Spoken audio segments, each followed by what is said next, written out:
सुबह के 5:20 हो रहे थे। तभी मोबाइल की रिंग बजती है। राजेंद्र अपनी मलती हुई आंख को उठता है और उस मोबाइल को उठाता है। उसके फ़ोन उठाते ही दूसरी तरफ से एक लड़की की रोती हुई आवाज़ आती है। पिताजी, आप बचा लीजिए मुझे। पिताजी, पिताजी जल्दी आइए, आप मुझे देखिए, क्या हो गया पिताजी। इतना बोलते ही वो फ़ोन कट हो जाता है। फिर राजेंद्र अपनी तरफ से 2-3 बार उसी नंबर पर फ़ोन घुमाता है। वो फ़ोन तो लगा रहा था, लेकिन फ़ोन को कोई रिसीव नहीं कर रहा था।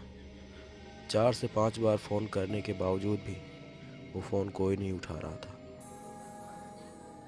अभी 4 से 5 मिनट बीते ही थे कि तभी उसी नंबर से फिर एक बार कॉल आता है और फ़ोन उठाने पर इस बार कोई और बोलता है। इस बार कोई लड़का होता है। मैं पुलिस ऑफिसर विजयकांत बोल रहा हूँ और मैं इस समय आपकी बेटी के घर से बोल रहा हूँ। वो बात यह है कि आपके जमाई की किसी ने बहुत ही बुरी तरीके से हत्या कर दी है और आप यहाँ जल्द से जल्द आने की कोशिश करें। इतना सुनकर राजेंद्र के हाथ पांव कांपने लगे थे और आंखों में आंसू भर आए थे, लेकिन दिल अभी भी इतना मौम नहीं हो चुका था। वो भी अपने ज़माने के एक माने जाने स्पेशलिस्ट एनकाउंटर रह चुके हैं। हालांकि अब वो रिटायर हो चुके हैं। एक पत्नी थी जो बीमारी की वजह से 1 साल पहले ही चल बसी थी और एक बेटी जो आज ये खबर सुनने को मिला है। उस मीठी हल्की ठंड के मौसम में भी राजेंद्र की आंखों से आंसू और माथे से पसीने टपक रहे थे। वो जल्दी से जाकर अपनी अलमारी से अपने ज़रूरत के कपड़े पहनने के लिए निकालते हैं और सुबह ही सुबह अपनी गाड़ी से अपनी बेटी के घर चल देते हैं। उनके घर से उनकी बेटी का जो रास्ता था वो लगभग 40 किलोमीटर का था और जो समय लगने वाला था वो 1 घंटे का समय लगने वाला था। 1 घंटा ड्राइव करने के बाद राजेंद्र सिंह अपनी बेटी के घर पहुंच चुके थे। वहां पहुंचने के बाद कई पुलिस वालों ने भी उन्हें सलामी ठोकी। लोगों का मानना है कि उत्तर प्रदेश के कई जिलों में यही ऑफिसर ने गुंडों का खात्मा किया है, जो खुद अपने आप में एक नामी हुआ करते थे। राजेंद्र सिंह की बेटी रीमा ने अपने पिता को देखते ही रोते हुए उनके गले लग गई और रीमा का एक 13 साल का बेटा था। राजेंद्र सिंह के जमाई का नाम विनोद था, जो एक सॉफ्टवेयर इंजीनियर थे। वो एक सीधा साधा व्यक्ति था। उसकी किसी के साथ दुश्मनी भी नहीं थी, लेकिन फिर भी किसी ने उसके साथ ऐसा क्यों कर दिया। राजेंद्र सिंह ने पोस्टमार्टम के पहले ही अपने जमाई की लाश को देखना चाहा, लेकिन पुलिस वालों ने उन्हें मना कर दिया क्योंकि उसके शरीर के कई टुकड़े कर दिए गए थे। इतना सुनते ही राजेंद्र सिंह ने कहा, जो किसी ने भी किया है वो अच्छा नहीं किया है। वो मेरी नज़रों में एक बार आएगा तो मैं उसका इससे भी बड़ा बुरा हाल करूँगा और आप लोग जितना जल्दी हो सके इसका पता लगाइए कि ये किसने किया है। तब तक विनोद के और भी कई रिश्तेदार आ चुके थे।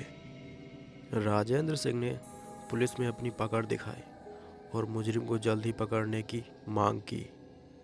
विनोद की माँ और रीमा दोनों का रो रो कर बहुत बुरा हाल हो चुका था।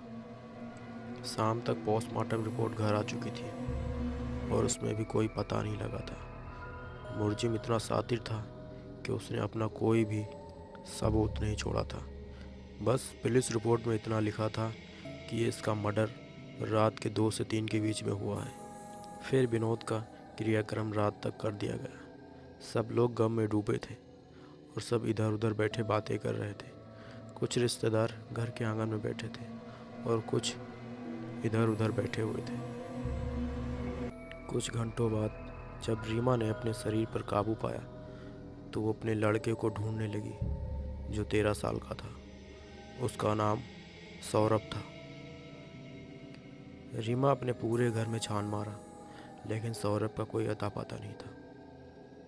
वो जाकर अपने पिता राजेंद्र सिंह से बताती है, लेकिन उन्होंने इस बात को ज़्यादा गंभीरता से न लेते हुए कहा होगा यहीं कहीं पर, अभी वापस आ जाएगा। रीमा भी दुखों का पहाड़ लिए काफ़ी थक चुकी थी। वो भी अपना सिर पकड़कर एक कोने में बैठ गई और वो भी थोड़ा इस बात को गंभीरता से नहीं ले रही थी। 1 घंटे का समय निकल चुका था, लेकिन सौरभ अभी भी नहीं आया था। फिर रीमा ने जाकर अपने पिता राजेंद्र सिंह से फिर वही बात की। फिर राजेंद्र सिंह ने उसे ढूंढने के लिए घर से बाहर निकल पड़े। आवाज़ देने के बाद भी सौरभ कहीं नहीं दिखा। वो इधर उधर ढूंढ ही रहे थे कि तभी उन्हें घर की दीवार पर कुछ लिखा हुआ दिखता है। पास जाकर देखने में पता लगता है कि किसी ने अभी अभी उसे खून से लिखा हो, और क्या लिखा था वो कुछ समझ में नहीं आ रहा था। और उसी में एक तीर का निशान भी बना हुआ था जो घर के पीछे की ओर इशारा कर रहा था। फिर इस बात का पता लगाने के लिए राजेंद्र सिंह ने एक टॉर्च ली और घर के पीछे की ओर को चल दिया। घर के पीछे पहुंचने के बाद उन्होंने जो नज़ारा देखा, उनके पैरों के नीचे से ज़मीन फट गई। घर के पीछे लगे हुए आम के पेड़ पर सौरभ और विनोद के पिता का कटा हुआ सिर लटका हुआ था, और उसी पेड़ के नीचे उनके कटे हुए हाथ और पैर भी पड़े हुए थे। देखने से ऐसा लग रहा था कि किसी ने इसी दरिंदगी को अभी अभी अंजाम दिया हो। अपने पिता को घर के पीछे जाता देख रीमा भी उनके पीछे पीछे वहाँ तक जा चुकी थी। जैसे ही उसने ये सब नज़ारा देखा, वो देखकर वहीं पर बेहोश हो गई। और घर में बैठे विनोद की माँ अपने बेटे की मौत के सदमे से अभी अभी बाहर ही आई थी कि उसे ये खबर सुनकर वो भी बेहोश हो गई। पुलिस एक बार और अचूक थी। राजेंद्र सिंह बेसुध थे। उन्हें समझ में नहीं आ रहा था कि आखिर हो क्या रहा है। 24 घंटे के अंदर में एक ही घर में 3 मौतें, और पुलिस के पास कोई सबूत भी नहीं। आखिर कौन था ऐसा जो राजेंद्र सिंह की जमाई और उनके घर वालों के पीछे पड़ा हुआ था? आखिर क्या चाहता था?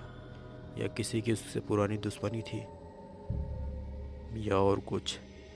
तो चलिए, और इन सवालों के जवाब जानने के लिए मिलते हैं हम अगले भाग में, भाग 2 में। तब तक के लिए मेरा चैनल सब्सक्राइब करिए ताकि आपका सपोर्ट हमारे लिए बना रहे और मैं आपके लिए ऐसे ही अच्छी अच्छी कहानियाँ लाता रहूँ।